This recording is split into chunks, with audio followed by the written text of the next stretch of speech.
Il est surnommé sans équivoque le Berlusconi tunisien. Nabil Karoui, homme d'affaires, magnat des médias et candidat à la présidentielle. Et il est en tête des sondages depuis 3 semaines. Seulement voilà, Nabil Karoui est derrière les barreaux depuis le 23 août dernier. Nous retrouvons Choubaïla, la syndicaliste, à la fin de sa journée de travail. Comme beaucoup, l'abstention l'inquiète.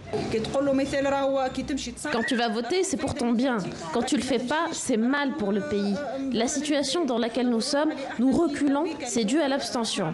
L'OCDE l'a retiré de sa liste grise en 2010, suivie de l'Union européenne en 2018. Andorre a levé le secret bancaire. Ce que l'on sait moins, c'est que les Andorranes attendent toujours de pouvoir y avorter. L'IVG est passible de 6 mois de prison, quelle qu'en soit la raison.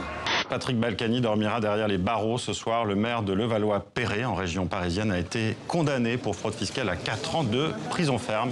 Chez nous, on a une civilisation, une démocratie depuis 2 générations, mais Mossoul, l'ancienne capitale de Daesh, libérée il y a 1 année et demie.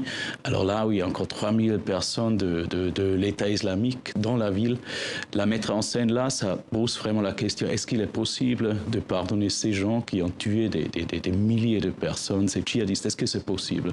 L'appartenance sociale de la victime rend le crime plus ou moins grave, en fait. Ça, on s'en rend compte dans l'histoire du viol, on s'en rend compte, c'est-à-dire qu'on pénalise pas de la même façon un viol selon que la victime est fille de ferme ou fille issue de la bourgeoisie, selon qu'elle est une femme mariée ou une prostituée.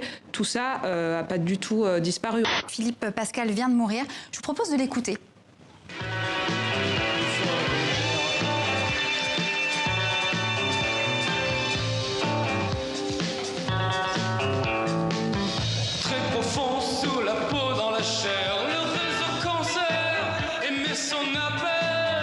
Un groupe qui, je le disais, a bouleversé vraiment les bases du rock français.